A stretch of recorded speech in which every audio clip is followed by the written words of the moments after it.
brothers and sister. I am sorry to all whom I offended. Hindi palalagpasin ng ama ni Ellie Eigenman ang ginawa ng isang content creator sa dalaga. Talaga namang kahit na sinong magulang ay hindi marahil papayag kung mangyari ang bagay na ito sa iyong anak na babae. Kahit pasikat o hindi ay talaga namang may karapatang magreklamo kahit na sino. Kung matatandaan, naging simple ang pamumuhay ni Ellie. Mula nga noong napagdesisyon na ng kanyang ina na si Andy Eigenman na manirahan sa Siargao. Kwento nga noon ni Jake, si Ellie daw ay very active.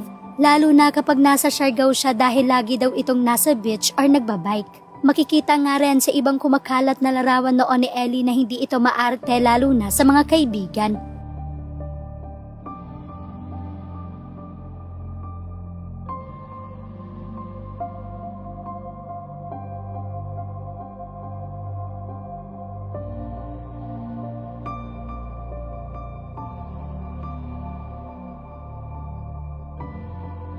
Laging tinitiyak ni na Andy at Jake na maayos silang nasusubaybayan ng paglaki ni Ellie. Hindi man sila nagkatuluyan ay sinisigurado nila na maayos ang kanilang co-parenting setup dahil nais nilang ma-enjoy ni Ellie ang best of both worlds na pwede nilang ma-offer para sa anak kahit na sa Manila nakabase si Jake at sa Siargao naman si Andy. Ngunit ano kaya ang ginawa ng isang content creator kay Ellie?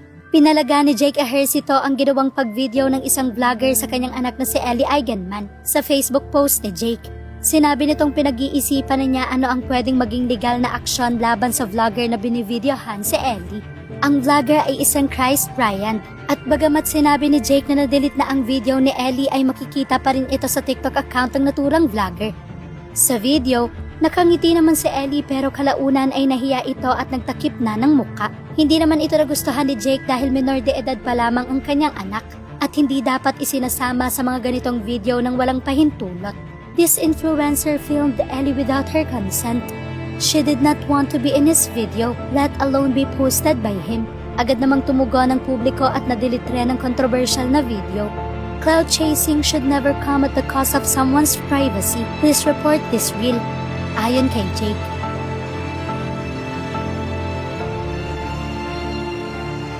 Nagpasalamat ang ama ni Ellie sa mga tumulong at patuloy na nananawagan na i-report ang page ng content creator. Thank you to those who reported the video. Please continue reporting the page of this irresponsible cloud chaser who ambushed a 13-year-old girl for views. Pahayag pa ni Jake. Dagdag pa nito, pinag-iisipan niya ang kanyang pwedeng gawing legal na aksyon.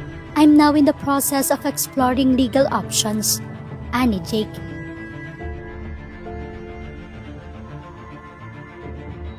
Pabor nga din ang madla sa naging aksyon ni Jake sa pangyayaring ito.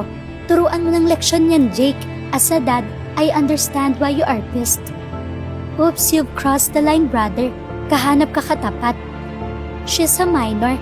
You should have asked the parents if they consent you to take a video of their child or else you'll be in jail. Aspiring content creator ka. Dapat alam mo yan and aware ka dyan. Be responsible. Sa ngayon ay wala pang ang pahayagang content creator na si Christ Bryant tungkol sa kinasasangkutan niyang issue.